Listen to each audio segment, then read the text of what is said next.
성탄절 주님 오신 날을 축하하면서 누가복음 2장 8절에서 20절 하나님의 말씀 듣겠습니다.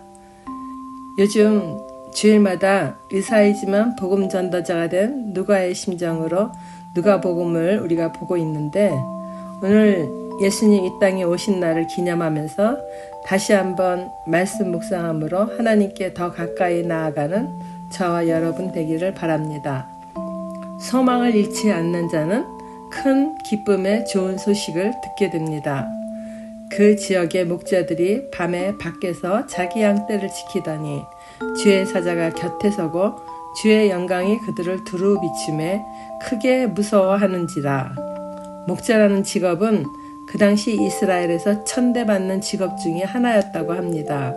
늘 광야에 머물러야 하고 한밤에도 들짐승으로부터 양무리를 지켜야 하니 잠 한 번 편히 잘 수 없는 고된 직업이고, 그러니 누구나 좋아할 수 없는 일이었을 것 같습니다.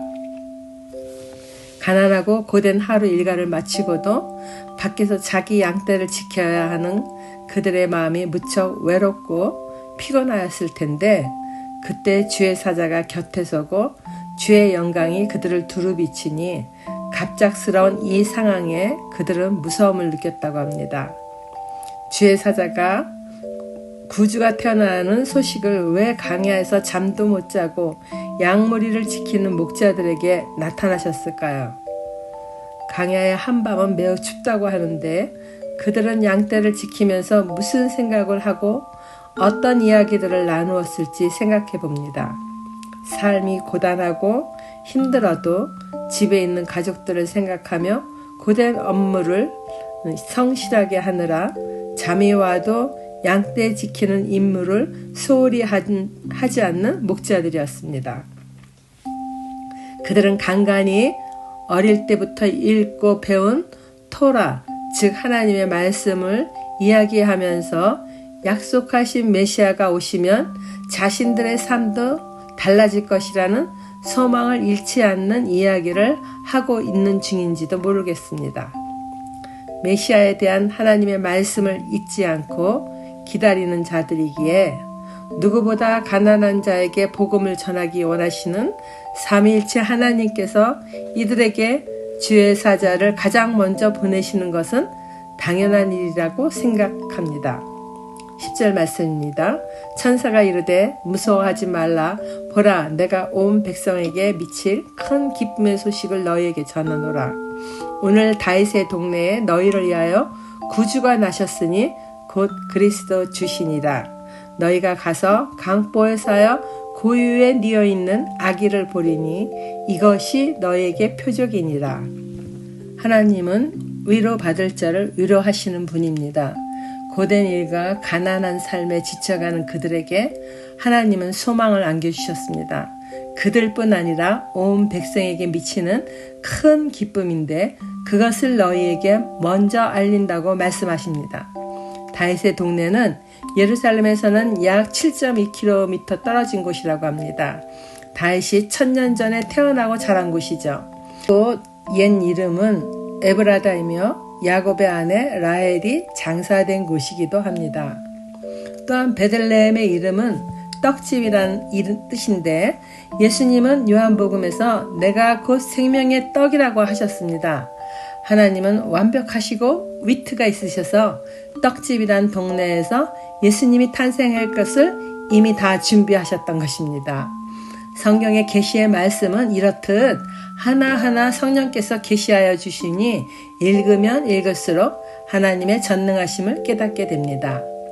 베들레헴 에브라다야, 너는 유다 족속 중에 작을지라도 이스라엘을 다스릴 자가 내게로 나올 것이라. 그의 근본은 상고에 영원에 있느니라. 우리 예수님의 근본은 하나님이시죠. 영원하신 하나님의 아들이십니다. 하나님은 가난하지만 성실한 목자들에게 주의 천사들을 보내어 희망을 안겨주었습니다. 고유에 누워있는 아기가 그 표적이라고 말씀하셨습니다. 세상에 어떤 아기가 태어나자마자 동물의 밥그릇에 누임을 받겠습니까? 그러나 예수님은 가난하고 낮은 자들의 생명의 떡으로 오셔서 세상 어떤 아기도 누이지 않는 구유에 누이신 분이십니다. 적용 질문입니다. 가난하고 천대받는 일을 하던 목자들이지만 그들에게는 하나님을 의지하는 마음은 잃어버리지 않은 것 같습니다. 여러분은 원치 않는 상황이나 사건 속에서도 하나님을 의지하고 그분의 도우심을 기다리십니까? 서로 마음을 합하여 빨리 행함으로 하나님의 역사를 볼 수 있었습니다. 13절 말씀입니다. 호련히 수많은 천군이 그 천사와 함께 하나님을 찬송하여 이르되 지극히 높은 곳에서는 하나님께 영광이요 땅에서는 하나님이 기뻐하시는 사람들 중에 평화로다 하니라. 천사들이 떠나 하늘로 올라가니 목자가 서로 말하되 이제 베들레헴으로 가서 주께서 우리에게 알리신 바 이 이루어진 일을 보자 하고 수많은 천군 천사가 하나님께 영광이요 땅에서는 하나님이 기뻐하시는 사람들 중에 평화로다 찬양하더니 천사들은 하늘로 올라갔습니다. 꿈 같은 장면입니다. 믿을 수 없는 일생에 단 한 번도 경험하기가 어려운 황홀경이었을 것입니다. 정신을 차리기도 쉽지 않았을지 모르겠습니다. 그러나 그들은 천사들이 떠나자 한밤임에도 불구하고 서로 마음을 모아서 베들레헴으로 가는 것에 동의하고 미적거리지 않고 빨리 갔다고 합니다. 적용 질문입니다. 하나님의 말씀을 통해 깨달음을 주시면은 즉시로 실천에 옮기십니까? 하나님의 말씀을 마음에 새기면서 살아가야 됩니다. 빨리 가서 마리아와 요셉과 고유에 누인 아기를 찾아서 보고 천사가 자기들에게 이 아기에 대하여 말한 것을 전하니 듣는 자가 다 목자들이 그들에게 말한 것들을 놀랍게 여기되 마리아는 이 모든 말을 마음에 새기어 생각하니라. 목자들은 지체 없이 베들레헴에 와 고유에 누인 아기를 찾았습니다. 그리고 천사가 자기들에게 아기에 대하여 말한 것을 전하니까 듣는 자가 다 놀랍게 여기었다고 합니다. 마리아와 요셉 외에 다른 여행객이 그곳에 있었던 것 같습니다. 듣는 자가 다 목자들이 그들에게 말한 것들을 놀랍게 여겼습니다. 여기서 놀랍게 여기되라는 말은 신적인 이야기에 기이히 여겼다라는 의미입니다. 어린 예수가 해당에서 율법 선생들하고 이야기를 나눌 때 어린 예수의 지혜와 대답을 보고 놀랍게 여겼다라는 말과 같은 말입니다.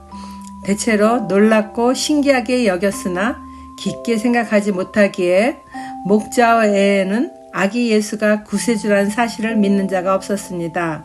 어린 소년 예수의 이야기를 듣고 놀라워는 했지만은 그가 하나님이 보내신 메시아라는 생각을 그들은 깊게 생각하지 못했습니다.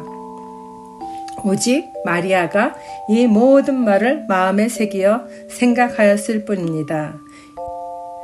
20절 말씀입니다. 목자들은 자기들에게 이르던 바와 같이 듣고 본 그 모든 것으로 인하여 하나님께 영광을 돌리고 찬송하며 돌아가니라. 우리도 하나님께 은혜 받은 말씀을 가지고 누군가에게 전도하고자 하면 이와 같은 대접을 받기가 쉽습니다. 그러나 그 중에서 마리아처럼 모든 말을 마음에 새기어 생각하는 사람이 있다는 것입니다.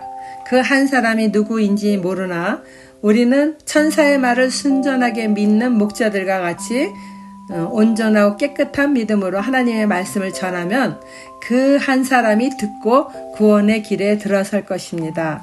목자들은 안 믿는 표정을 짓는 자들에게 왜 안 믿느냐고 다구치지 않았을 것입니다. 그들은 그저 자신들이 본 것을 말하고 하나님께 영광을 돌리고 즐거운 마음으로 찬송하며 돌아갔습니다. 예수님은 아무 상관없는 저와 여러분을 위해 이 땅에 오셨습니다. 오늘 성탄절을 맞아 적어도 믿지 않는 나의 가족이나 가까운 친지, 이웃에게 목자들처럼 하나님에 대하여 듣고 본 바를 미루지 말고 전해봅시다. 예전 사람들같이 놀랍게 여기지도 않고 거절할지라도 그 중에 마리아처럼 마음에 담는 이가 분명 있을 것입니다. 적용 질문입니다. 나를 사랑하여 불러주신 하나님이 나를 통해 또 다른 생명을 구원하시기를 원하고 계십니다. 복음 전하는 사명은 내게 없다며 미루고 있지는 않습니까? 하나님 아버지, 낮고 낮은 이 땅에 예수님을 보내주셔서 감사합니다. 세상이 아무리 혼란스러워도 예수님과 함께 할 때 믿는 우리 가운데 평강이 찾아오니 감사합니다. 세상이 알지 못하는 평화요 평강입니다. 2022년을 마무리하는 주간에 목자들처럼 달려가 이 땅에 오신 예수님을 증거하는 축복의 시간을 경험하게 하소서. 예수님 이름으로 기도드립니다. 아멘.